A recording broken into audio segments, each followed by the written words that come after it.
In this video, I'm going to teach you that how do you set up a scheduled refresh in Power BI so that at a certain interval, your report refreshes automatically.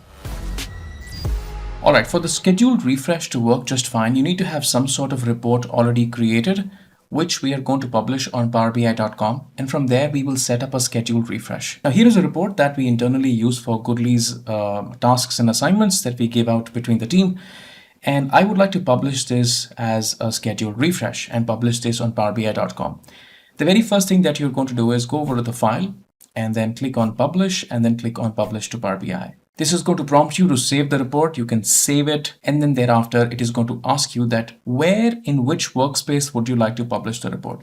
I've got a couple of workspaces in here. You can pick up the workspace that you like. So the workspace that I'm going to choose up is Goodly Reports, and then I'm going to select that and publish this report. If you're new to my channel, my name is Chandeep Chabra and I create a lot of content on Excel, Power BI, Power Query.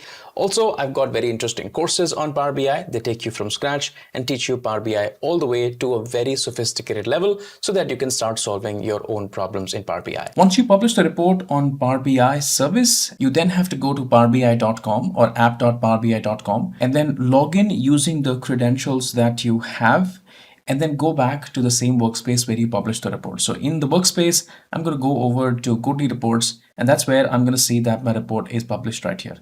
Now, we published one single report, but you're going to see two of them right now. The very first one is the visualizations or the dashboard or the report, howsoever you may call it. That is not the thing that you put a refresh on. You actually put a refresh on the semantic model, which contains all the data, all the tables, and all the measures and everything. If you just hover on top of the semantic model, which is right here, you're going to see three options: the refresh option right now, and then you have a scheduled refresh option. Just click on that particular option and you will now start to see the options to do a refresh, which is right here.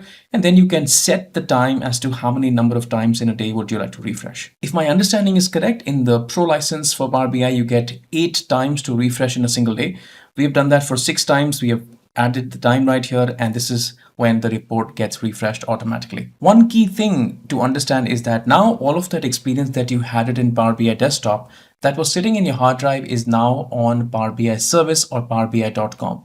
For the report to automatically fetch the new data and hit a refresh every single time, the time that you mentioned it right here, all of the data needs to be in some sort of web source. It could be SharePoint, it could be SQL, it could also be a Google Drive, anything but your local hard drive. If you have the data in the local hard drive, you may have to set up some kind of gateway for your computer to take the data from the hard drive, but just make sure that the data is there on some sort of cloud. Once you've set up the scheduled refresh, the report is going to refresh, and in case the report refresh fails, you're also going to get a notification that the report refresh has failed, and you can do something about it. Take a look at why the refresh failed. I hope this was helpful.